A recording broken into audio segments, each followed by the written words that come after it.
Alors, nous allons reprendre l'étude du pronom relatif, des fonctions du pronom relatif. Nous allons regarder des nouvelles fonctions par rapport à celles que nous avons vues la semaine dernière. Le principe reste cependant exactement le même.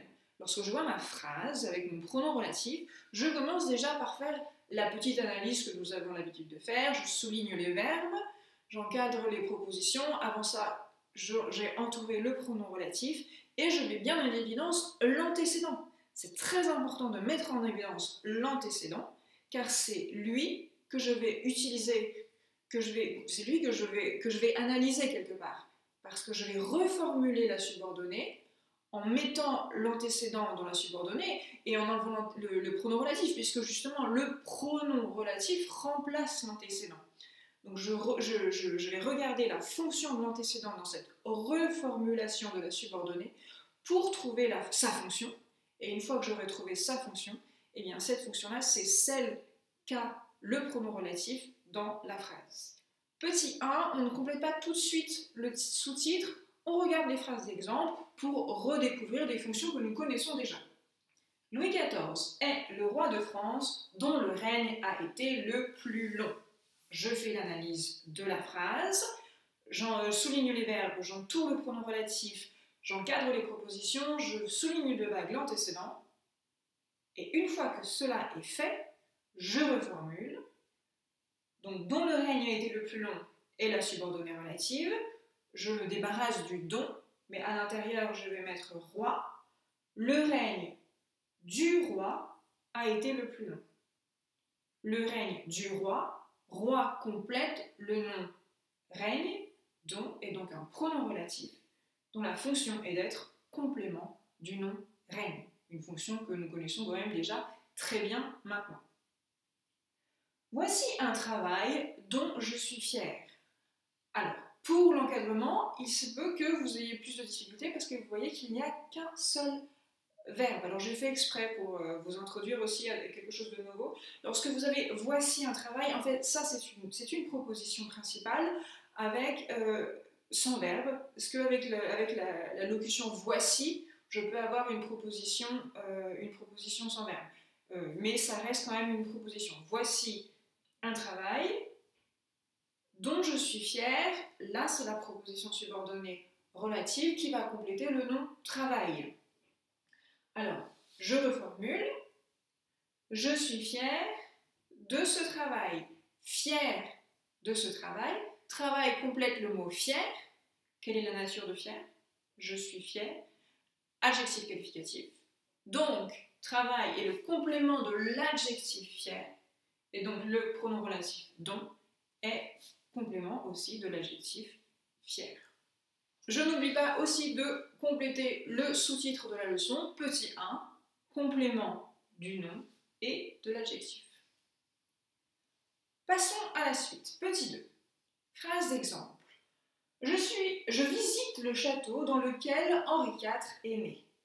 J'encadre, je souligne, j'entoure. Je visite le château. Alors, pour entourer le pronom relatif, vous pouvez soit entourer lequel, soit dans lequel. C'est ce que vous voulez, ça n'a aucune importance, c'est très bien dans les deux cas. Par contre, au niveau de l'encadrement des propositions, ça a beaucoup plus de sens si vous commencez avec dans lequel. Je vous ai toujours dit commencer par le pronom relatif. Oui, alors s'il y a cette petite préposition qui va avec, il ne faut pas l'oublier, et c'est souvent le cas lorsque on a des pronoms relatifs d'une fonction que vous avez peut-être déjà reconnue. Avançons un petit peu pour voir. Donc, dans lequel Henri IV est né, je reformule. Henri IV est né dans ce château. Alors, je me permets de remplacer le château par ce château. C'est plus français au niveau de la reformulation. Mais si vous gardez le château, c'est très bien, ça ne change pas du tout la fonction.